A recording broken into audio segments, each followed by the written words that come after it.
when I jumped feet first into the abyss and believed in myself, that magical things have happened. Wow.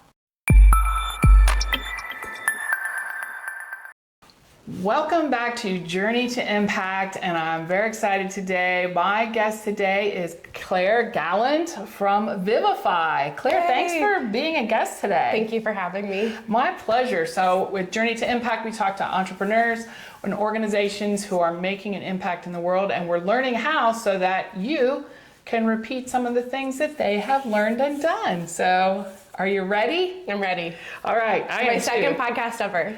All right. Number two. Well, Number two. You got to practice, and now we're ready to go.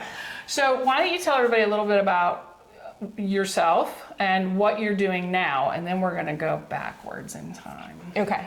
All right. Okay. So I'm Claire Gallant. I am a mom, and I live here in the Clifton Gaslight District. I love to run, and I have a very noisy elderly cat who you might hear in the background. Awesome. We like cats. We like pets. Yes. Pets are included. Yes. I started Vivify with a friend named Logan about 1.5 years ago. It is primarily a tax preparation firm. Okay.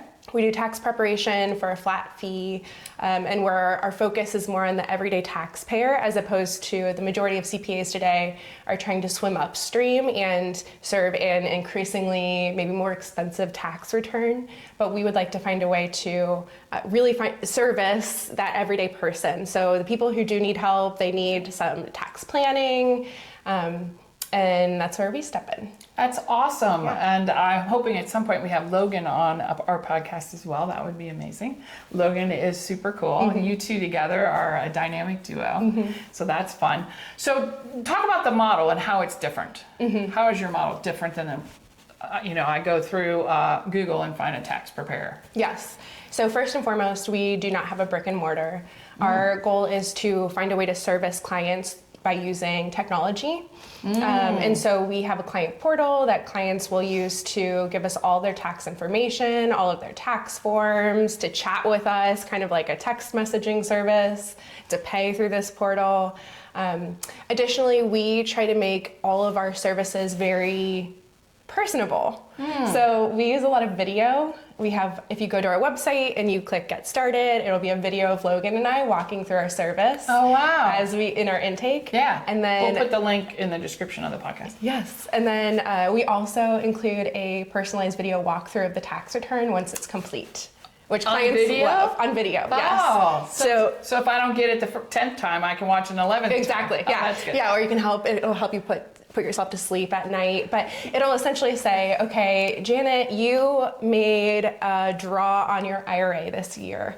Look at line X. This is where you'll see that draw. And so it helps you not only feel more comfortable that we captured everything, but also that you understand what the heck is going on and why your tax bill might be the way it is.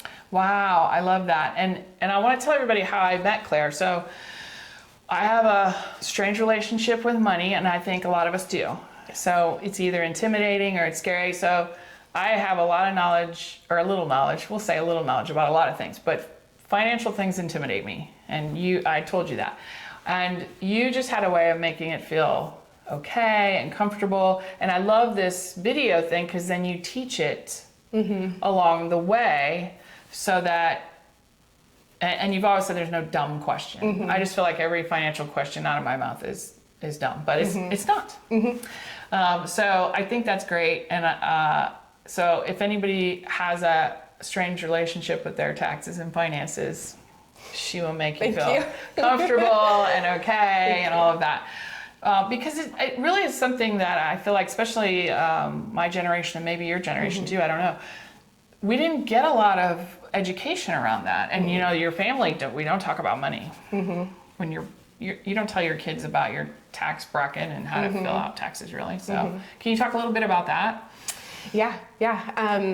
I also grew up not feeling very uncomfortable with money, and it's something that I didn't talk about with my parents. I always liken it to my car.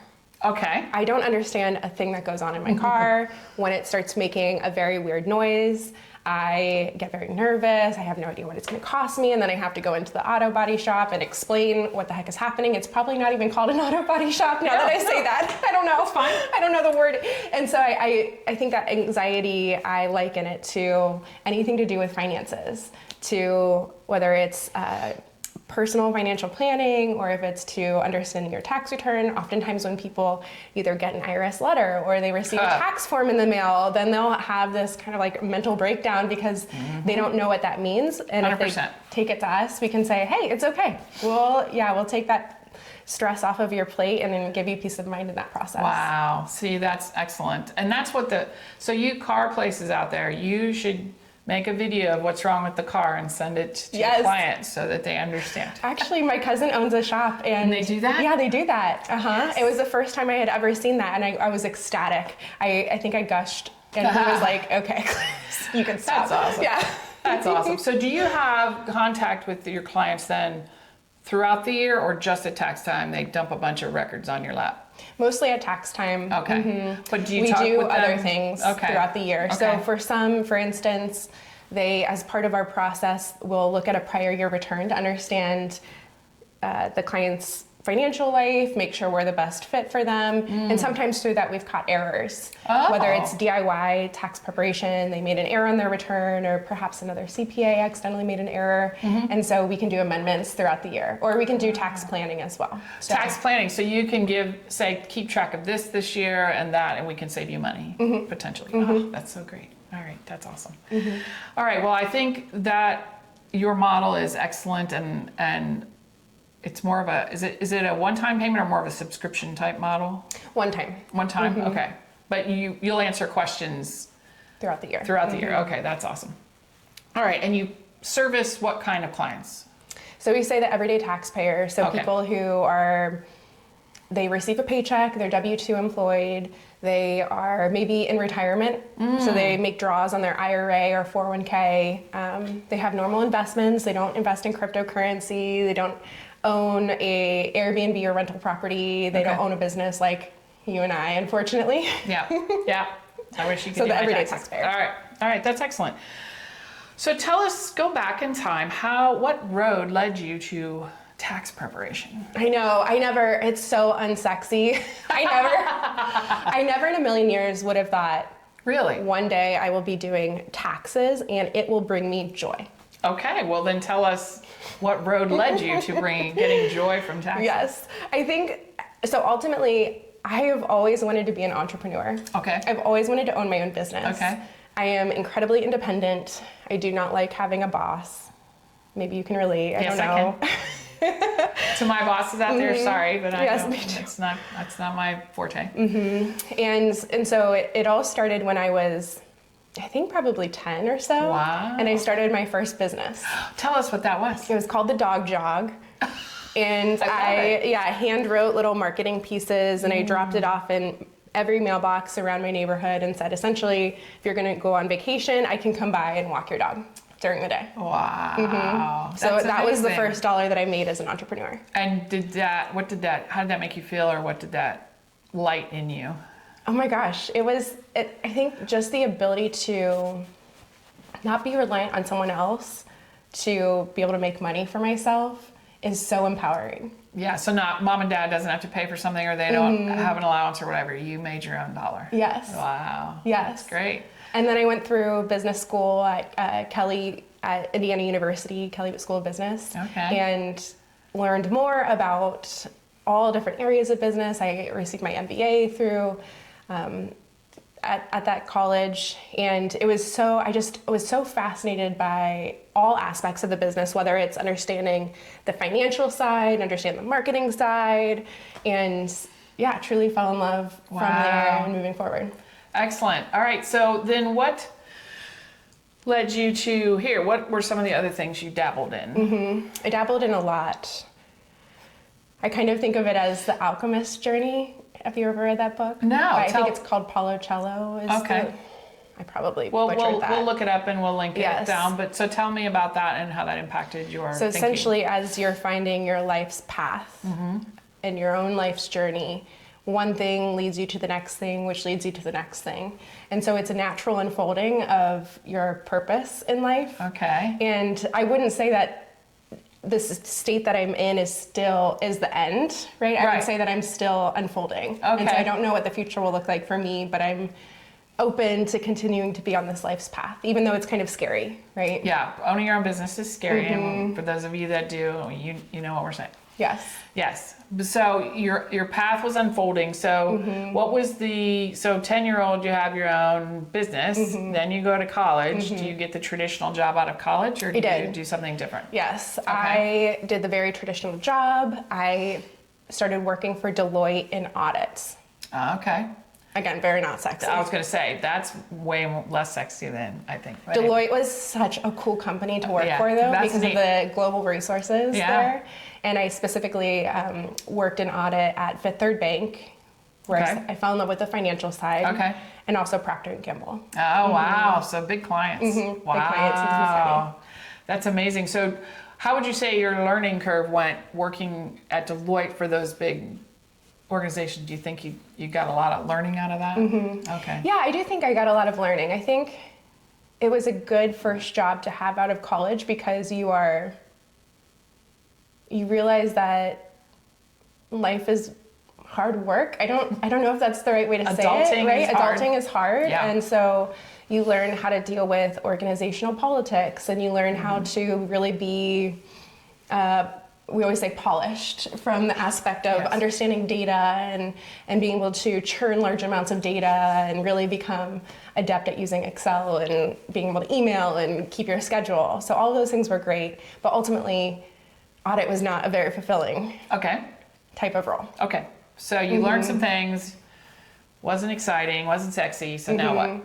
And so then I decided to pivot a bit, and I worked in corporate finance at a large insurance company in their financial arm here in Cincinnati. Okay.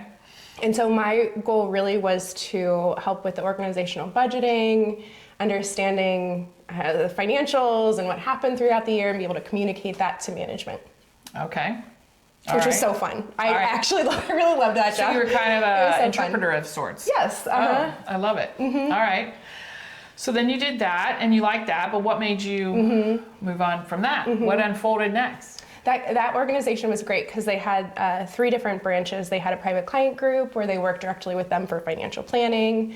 They had private equity. They also had investment management. And so I really decided I loved that financial planning piece because, again, it was still a creative use of the numbers. Okay. And to be able to translate that in plain English to management, just like I was doing. Yes. But I could then also have an individual impact. So working with individual clients. I see. And that gave you a lot of energy. You like that? Okay. Yes. Nice. All right. So from there, I pursued the CFP designation. Okay. Certified Financial Planner. Thank you for those of us that have no idea what that is. Good. And then joined what was then called Reinvest to work with individuals on their financial planning. And that was a smaller endeavor. Yep. And what was the difference between working for the larger firms versus this small? It was kind of a startup, right? It was, yeah. What was the difference? So first, I got to mentor under someone named Brad Felix. Okay. And he was, we talked about not loving bosses. He was the best boss I ever had. Okay. Yeah, he was Shout out. Shout out to Brad. He was really... and I learned so much from him. He was very passionate about using automation in order to bring financial planning to that everyday person. And so I was able to work with him there. He gave me a lot of leeway to run. Nice. And so I could dabble in a bit of everything. So whether it was in the rebrand for the company or developing that client experience or using the technology myself to develop what that looked like. Oh, nice. So I really, even though I was in a financial planning role, I was doing everything. That's amazing. So more learning. Yes, more learning. Experience. And probably some failing forward like we all do. Yes. Yes, that's awesome. But it was someone else's company. It was someone else's company. Yeah. All right. And so that's awesome. And so I hear that as these unfoldings happen, you're finding more and more joy in these different. So now somebody's smaller business, you're working with individuals, you're doing a lot of different pieces and parts.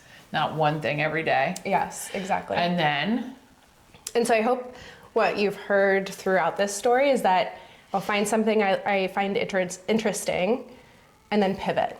Find the next thing I find interesting and then pivot. And it's never been a whole scale reimagining of myself, which I still think is really powerful. Right. But for me, it's every time it's been a pivot. Adjustment. Yes, an adjustment to what's next. Not a throw it all away. Mm-hmm. Exactly. Okay. And that was previous to now having your own business? Mm-hmm. Okay. Mm-hmm. Yes. And so when I was leading the financial planning firm, I loved it and I was good at it, and it would drain my energy. Interesting. I think I've not actually talked about the impact of this at this yet to anyone. But at the end of the day, for 5 years working at that company, I would come home and I would be depleted by Friday. Wow. Every ounce of my energy, every ounce of my passion, I was exhausted. Okay. And then That's not good. It's not good, no. No. I wish I had maybe paid attention to that sooner. Mm-hmm. But I thought it was because I was learning and doing so much. Right. So you thought, this is what I find hard in humaning. Yes. Is that you need that barometer to know, is this what everybody does every day? By Friday they're dead? Or like, am I not working hard enough? I'm working too hard. Like, I don't know, right? Yes. And so maybe, what did you have some conversations with people, or how did you discover that, wait, I'm not supposed to feel like this every Friday? Mm-hmm. What was that? How did you realize that this, or did you just say, I can't do this anymore? I would, of course, talk to my partner, who was incredibly supportive. Uh-huh. And I found out that I was pregnant with my second child when I was 4 months postpartum. Okay. And that for me was just kind of this slap across the face awakening, saying, I just can't do this anymore. Okay, all right. I think I had just hit rock bottom at that point. Yeah. And I'm going to throw this out there, and you can tell me if I'm full of crap. But I just feel like as women, we feel like we have to keep going. We can never say, stop, I can't do this. Like, I can't do this. I've been like that. I feel like if you say that to your boss or your partner or whoever, you're saying fail. Yes. But you're not. You're just saying, hey, we got to have a new thing here because this is too much. I feel like women aren't good at that.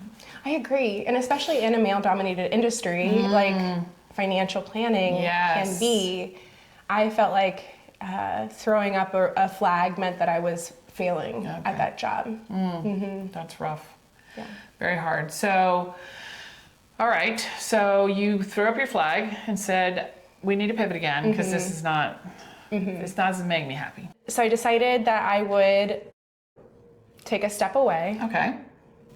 Leaving, I think, was the hardest part. Making that decision to step away is the hardest part. Because you helped build that. I helped build it. Helped build that, right. And I had so many dreams for what that would be and how it would become, and it felt like my baby, but a baby that I didn't own or have ownership in. Right. Okay. And so from there I decided, I think the easiest space, because I could not envision myself anywhere else, the easiest space would be to just take a step back and be a stay-at-home mom. Okay. All right.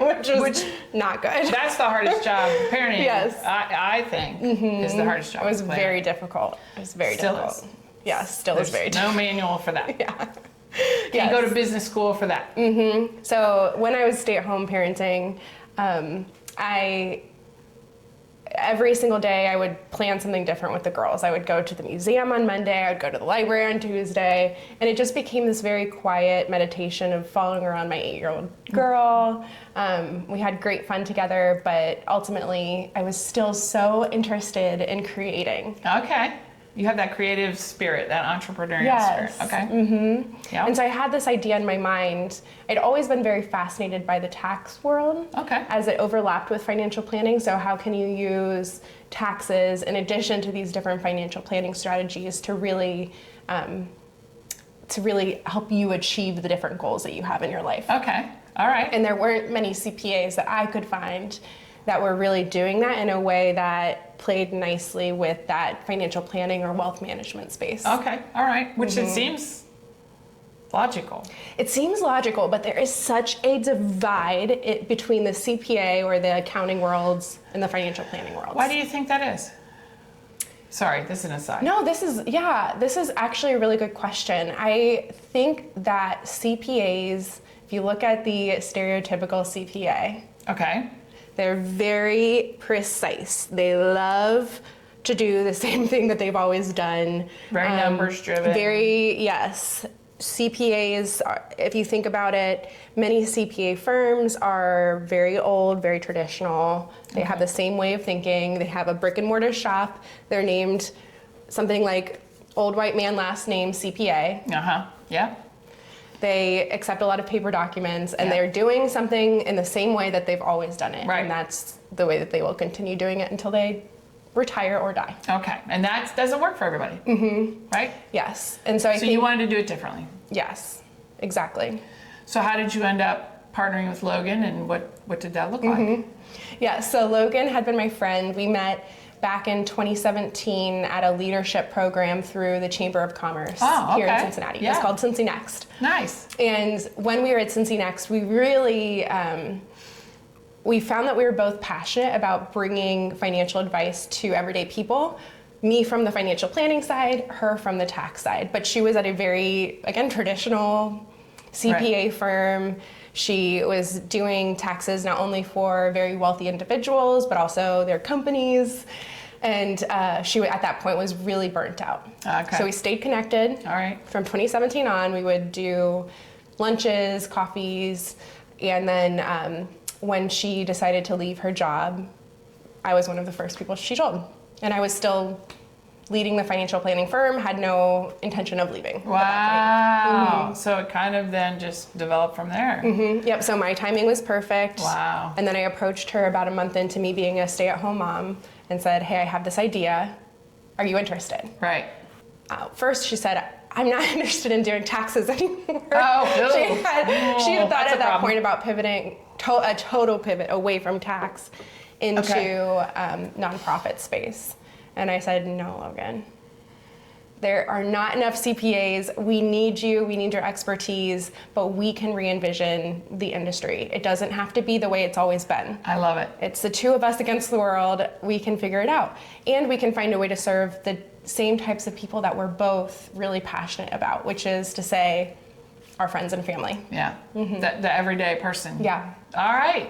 That's awesome. So she agreed. So, well, she said, okay, but I don't know how to run a business. And for me, because I had mentored under Brad Felix, right. I knew You know all the pieces all the and parts. basics. Yeah. Yeah. And then, so I said, don't worry about that. I've got it handled. She said, okay, I'll own 10%. And I said, no, that's not how this works. It's 50-50 or it's nothing. Yeah. And then she said, okay. Wow. And here we are. And you're doing well. Yes, That's so well. amazing. We met our first year goal, our first tax season, we had 100 clients. That's amazing. I think the one thing that has been most underrated for me is how much business development goes into owning your own business. I thought kind of like, yes, I'll have to do some business development, I'll meet people here and there. But really what we've found is we've met with something like 150 wealth advisors around Cincinnati and outside of Cincinnati. Wow. And then Logan is meeting with a new CPA every week because sometimes CPAs, they have a niche and they don't serve the type of clients we serve, Right. and vice versa. And so there's a really good Send me yours and I'll send you symbiotic mine. there. Yeah. Okay. Yep. That's excellent. So Wow. it's really been every week, almost multiple times a day, we're meeting with new people who might be able to refer business or connect us to clients. Right. So I hope everybody heard that, because I think that is the hidden thing. And if you see all these things about, oh, you'll make $100,000 your first year and all these YouTube things. It's not that you can't, but you might as well realize every day, all day, you're making calls, making meetings, sending emails, and it's got to be the hundreds, right? You said what, Yes. 150? 150 wealth advisors that we've met That with. just makes me tired. I know. But if you It's don't exhausting. do that, right? But if you don't do it, they don't just find you and come running. So And you not have only to do that, but we have had to meet with the wealth advisor for the first time and then find ways to remind them that we exist. it. Right. So that's by sending out newsletters, by sending out handwritten thank you notes, by, you know, being active on LinkedIn and liking their posts. Yeah. So we have to be very creative about how we stay front of mind for everyone. Right. Well, it sounds like you've really come up with some creative and excellent ways to do that. So that's awesome. So talk to me about, well, first of all, I can't wait to ask this question and hear the answer. How do you feel on Fridays now? I feel so good and so energized. One of my favorite things about being an entrepreneur is also the ability to balance with my personal life. I don't know if you feel this way. But for 100. instance, a girlfriend was supporting their dad in the hospital a couple weeks back, and I could just say, hey, do you need me there? I'll be there. Right. And drop everything during the day and go sit with her for a couple hours. That's amazing. No, I agree with that. And you can spend more time with your kids, and when they need you, you can reschedule a little bit around that as long as you know. Yes.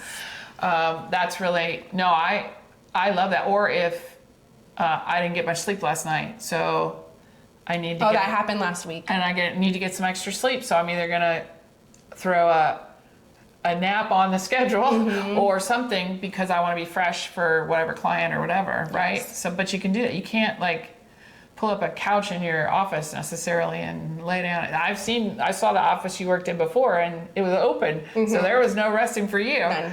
So yeah, so that's, I like that. I do like that. Although I will say finding that balance between, oh my God, I'm not working today. Am I losing money? Oh my God. It's just telling yourself, it's okay. Like, you can put it down. But the work, I want to do the work. I do want to do the work. I'm so interested and passionate about it. Yeah. And there's something in the back of my mind that's always noodling through whatever problem that we have or what we can be doing next. And I'm constantly jotting notes for ideas that I have. Yes, I agree with that. Yeah. So you're feeling energized, not exhausted. Oh, that's so good. Yeah, me too. I'm cranking it out. Yeah. One thing I will mention, and I think it's important to mention, for, of course, the money piece. Okay. Of starting your own business. That's important. Yes. As a previous financial planner and a CPA, the money. I got to talk about the money. Yep. Logan and I have not taken a paycheck in a year and a half. We have not taken a paycheck. I have not. Just to be fair disclosure, I have a retirement check coming in, but I have not taken pay out of our business either because I didn't necessarily need to. Yes, exactly. And so it's been about a year and a half, and I probably will start taking one next year. Us as well. Okay, so you better have a year and a half or 2 years saved up or an alternate form of income. Yes. Yes? Yes. For us, luckily, our partners are able to provide for our day-to-day expenses. And then we're we're reinvesting essentially every dollar that we earned through the business. We're reinvesting it back in the business. We want to have some reserves, especially as we continue to maybe expand and hire people. We need to have enough reserves to pay them at some point. Right. And so it's been maybe more financially challenging from that aspect, but feel so lucky that our partners can. Yeah. I mean, it is a privilege to have that. And one of the things that when we first met, so Claire did some financial planning for us, and she encouraged us to have a dream fund because we had mentioned this business thing, 5 years ago? And I don't know what you saw, but you saw something because you were like, oh no, I know you guys are going to do this. And I was like, well, I'm glad you do. But you had us set aside money. Now, we've actually not had to tap into that really to get started, but it's there if we had to, like throw some ads up or something. So thank you. You saw it. But yeah, you do need that cushion, right? So if you are wanting to do this, either stay in your job you have, right? And do it on the nights and weekends, and it's going to hurt and it's going to be hard, or slap a lot of money in a savings account that you can use to live on a year to get things going, right? Right. I mean, yeah, I feel very thankful and very fortunate that money is not something I have to worry about right now during this time of building. But once, and I don't know what Logan's situation is, but that's great that you guys were prepared to do that. And it's not, you can't, right? It's not that you can't. So if you're wanting to start your own business or expand or scale, just think about preloading. Yes. So that you have that available to Yes. pay your bills until you're up and running. That's awesome. That's good advice. So talk about impact. What led you here as far as impact? I keep hearing, your financial planning, that organization was different, and that's why we were attracted to that organization. And now your tax thing is different. So what is driving your overall choices in this regard? Like, what makes you work for this firm instead of that firm? What made you start this type of tax firm instead of a high-end, fancy tax firm?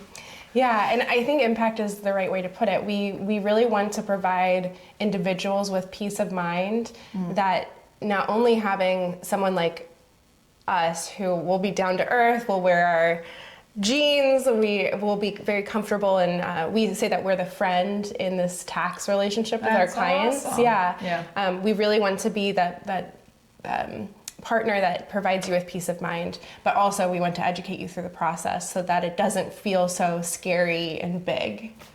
And they understand what you're doing and the things you're making. So it's about serving people that normally get served in this space, as well as educating so that they can make future decisions. Yes. That's amazing. And eliminating all ego in the process. Okay, I like that. So if you think about maybe the traditional CPA firms, they use a lot of jargon. They'll talk about your AGI and your effective tax rate and your marginal tax rate and all of these things. We really want to cut that out and speak to you in English about what the heck is happening.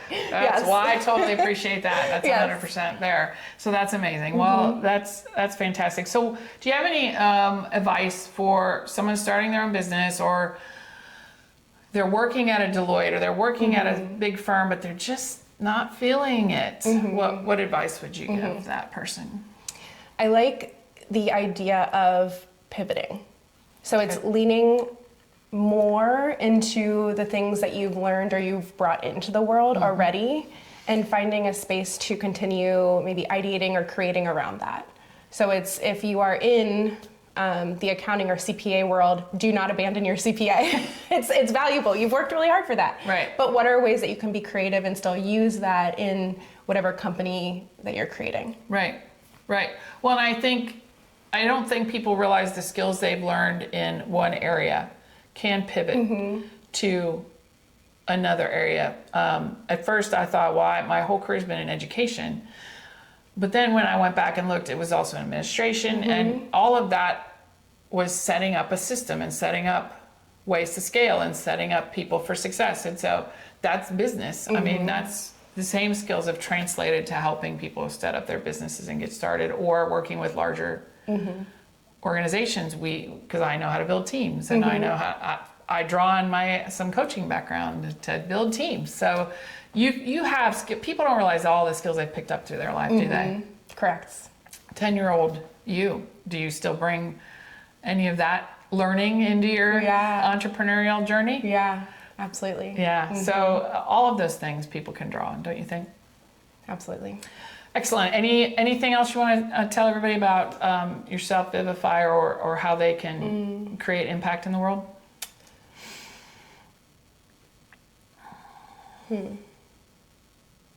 Keep unfolding, huh? Yeah. I love that. You're a masterpiece. Oh. You're a masterpiece. Keep working at it. Keep pivoting. Keep believing in yourself. I think the biggest lesson maybe too is that I've always found that when I took a risk on myself, when I jumped feet first into the abyss and believed in myself, that magical things have happened. Wow. I love that. That's great. Well, everybody go find and take a risk on yourself today. Thank you very much. This has been so fun. I've learned a lot. I always learn so much talking to my guests, and it's so great. So thank you. Hey, subscribe to the channel. We've got a lot of other great podcasts we've done. I'll have the playlist right here, and go ahead and subscribe. And we just thank you for joining. And remember, without impact, it doesn't matter. See ya.